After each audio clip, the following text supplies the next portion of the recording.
The raids and detentions continue, the number in the thousands.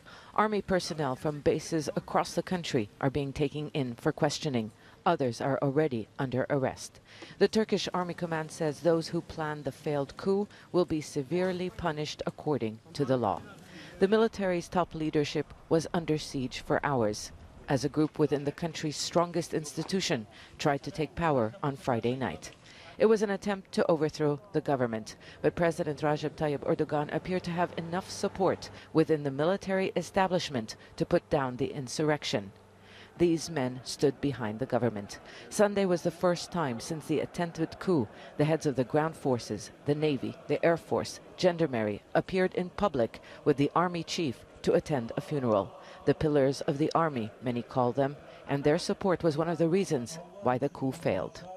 27 Mayıs 1960 ihtilalinden sonra No coup attempt can succeed without the chief of staff and the commanders of the ground forces, Navy and Air Forces. Those who made the attempt are not strong enough.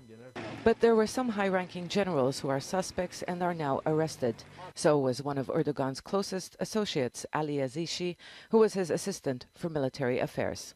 It's not just members of the military being detained. Judges, too, have been taken in or dismissed. The government says it is arresting supporters of Fethullah Gulen, who were involved with the plotters. Gulen, a businessman who lives in self-imposed exile in the U.S., denied any involvement. But it's not the first time Erdogan has accused his former ally of trying to stage uprisings. That is why the president insists he has evidence.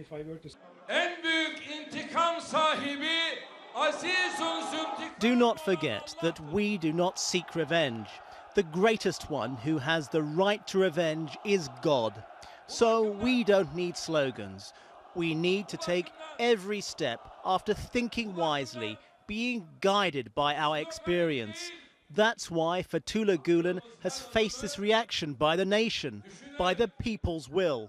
The president was right about the people. They paid with blood to prevent a return to military rule, which doesn't enjoy popular support. Dozens of people were killed during the attempted coup. Families are now waiting impatiently as the bodies are being identified. Many of the victims were civilians who heeded the president's call to take to the streets to stop the coup.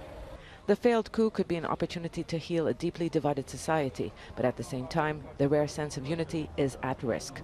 Already, some call Turkey's democracy fragile, and voices calling for the president to respond to the coup attempt within the rule of law are becoming louder. Zeina, Khodr, Jazeera, Ankara.